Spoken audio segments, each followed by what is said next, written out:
हैदराबाद सिंध जो ॿियो नंबर वॾो शहर। सिंधु दरिया जे किनारे ते 1768 में आबाद थियो। हैदराबाद तारीख़ी तहज़ीब ऐं तमदन जो मर्कज़ हाणे हिकु जदीद ऐं ख़ूबसूरत शहर में तब्दील थी चुको आहे।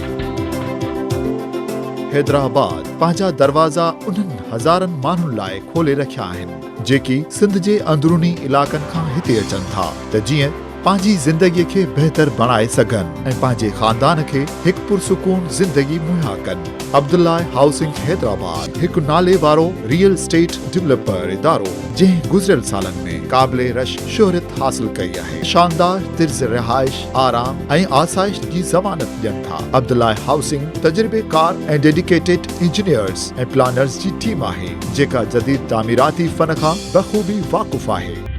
अब्दुल्ला स्पोर्ट्स टावर्स कासिमाबाद जी इंतहाई जदीद मरकजी बाईपास रोड ते कासिमाबाद क्लॉक टावर जे वेझो वाक़े अब्दुल्ला स्पोर्ट्स टावर्स दुबई जी तर्ज़ रिहाइश अव्हां जे पंहिंजे शहर हैदराबाद में निहायत महारत सां रिथियल मंसूबो, वसी लॉबी, ड्राइंग, डाइनिंग, कुशादा हवादार बेडरूम, मॉडर्न किचन, जदीद बाथरूम, समाजी तकरीबुन लाइ कम्युनिटी हॉल, महफूज कार पार्किंग,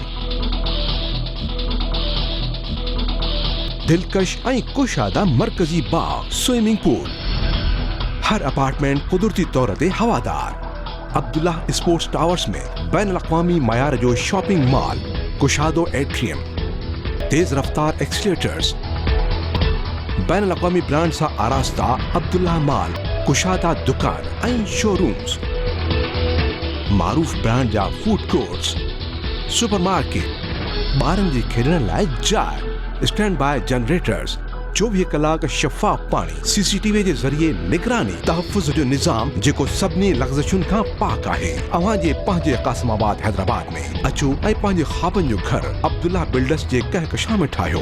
बुकिंग ऐं तफ़सीली मालूमात लाइ